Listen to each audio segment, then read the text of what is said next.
mas lalo pang lumalawak ang partnership ng ABS-CBN at TV5 matapos kumpirmahing mas marami pang kapamilya program ang mapapanood sa kapatid network.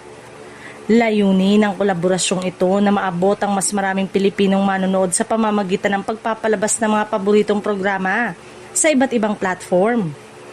Bukod sa patuloy na pag-ere ng hit primetime series na Sigabo ni Coco Martin at Julia Montes sa TV5, mapapanood na rin sa naturang istasyon ng dalawang paboritong game show ng Kapamilya Network na Kapamilya Deal or No Deal at Everybody Sing.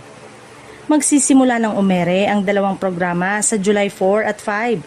Ang Kapamilya Deal or No Deal na pinangungunahan ni Luis Manzano ay mapapanood tuwing Sabado at Linggo alas 7 ng gabi. Susundan naman ito ng Everybody Sing na hosted ni Vice Ganda sa ganap na 8:30 p.m.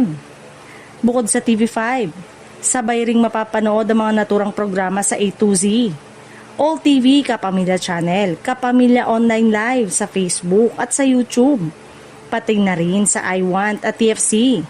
Dahil dito, mas maraming Pilipino sa loob at labas ng bansa ang magkakaroon ng pagkakataong masubaybayan ang mga paborito nilang kapamilya shows.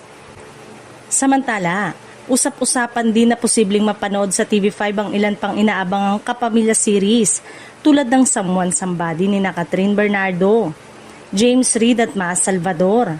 Gayon din ang Love is Never Gone ni Joshua Garcia at Ivana Alawi. Sa ngayon ay wala pang opisyal na kumpirmasyon tungkol sa petsa ng kanilang premiere, ngunit inaasahan na rin itong iaanunsyo sa mga susunod na araw.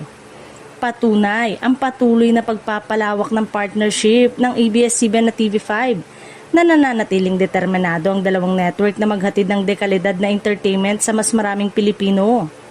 Sa pamamagitan ng mas malawak na abot ng kanilang mga programa, inaasahang mas marami pang manonood ang makikinabang sa mga kwentong puno ng saya, inspirasyon at aral.